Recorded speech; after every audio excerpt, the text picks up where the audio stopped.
Assalamualaikum warahmatullahi wabarakatuh.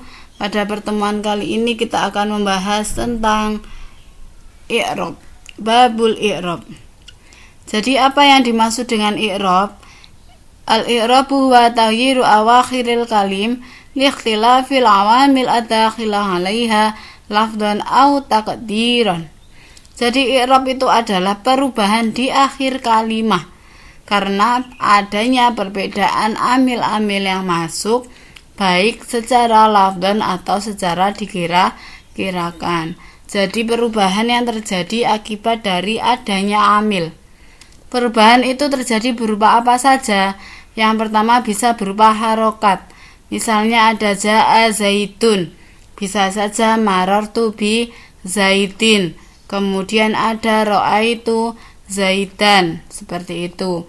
Kemudian ada yang berupa huruf, asalnya zaitun, ketika tasniyah dan rofa menjadi zaitani, adanya tambahan alif. Kemudian di sini juga ada tambahan nun. Kemudian ada zaituna. Kemudian nanti ada zaitaini.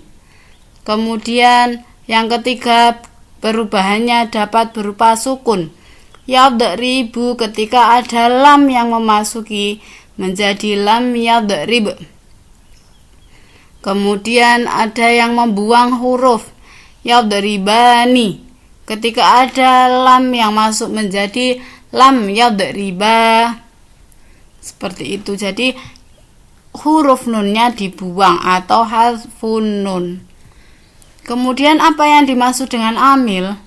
Amil adalah sesuatu yang menghasilkan makna, seperti makna fa'iliyah, maf'uliyah, dan idhofah yang menuntut pada i'rab. Contohnya yang pertama adalah ra'aitu zaitan. Ra'aitu zaitan, ra'aitu adalah susunan dari fi'il dan fa'il. Ra'aitu, saya melihat.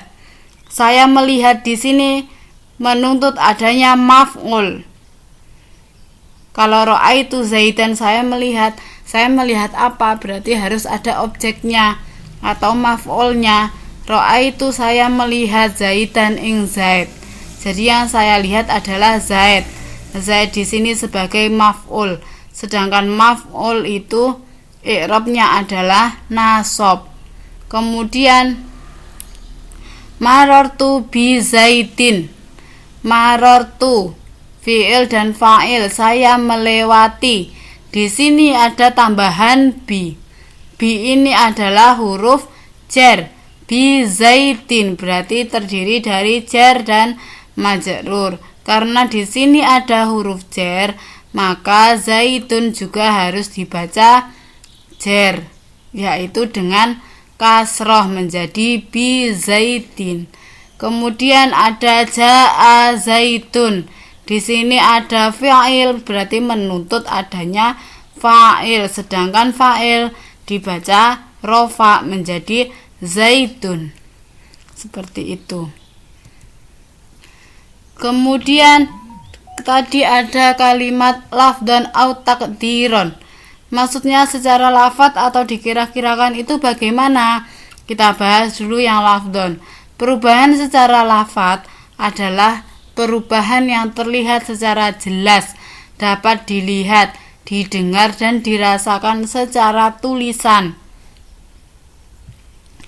Misalnya, ja'a zaitun, ra'aitu zaitan, marartu bi zaitin.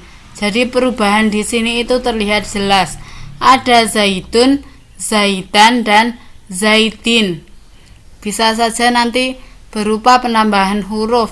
Ada zaitani, zaituna, zaitaini. Seperti itu berarti juga termasuk perubahan secara lafadz. Jadi bisa dibedakan secara tulisan maupun secara pengucapan.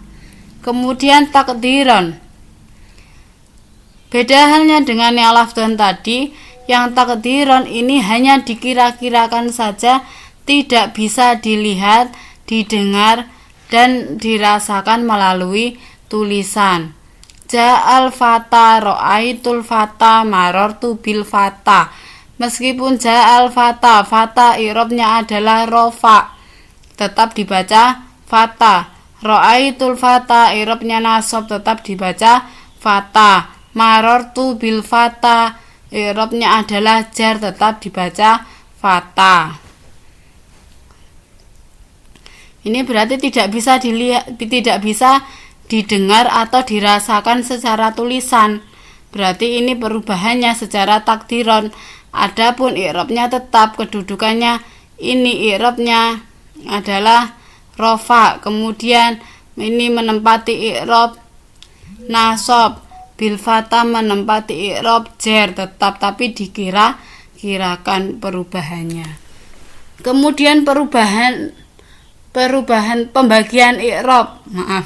Pembagian i'rab itu ada 4 macam, ada rofa, nasab, jar, dan jazm.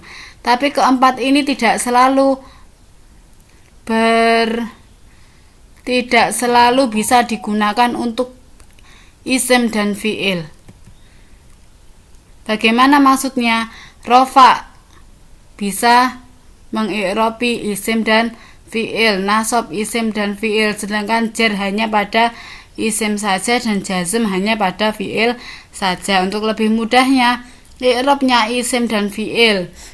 Seperti yang sudah kita pelajari, kalam itu dibagi menjadi isim, fi'il, dan huruf. Isim nanti dibagi menjadi 2, mabni dan mu'rab. Fi'il juga demikian, dibagi menjadi mu'rab dan mabni. Yang mu'rab itu yang bisa di'irabi. Kalau isim itu bisa menempati i'rab rofa, nasab, dan jar saja, tidak bisa menempati i'rab jazm.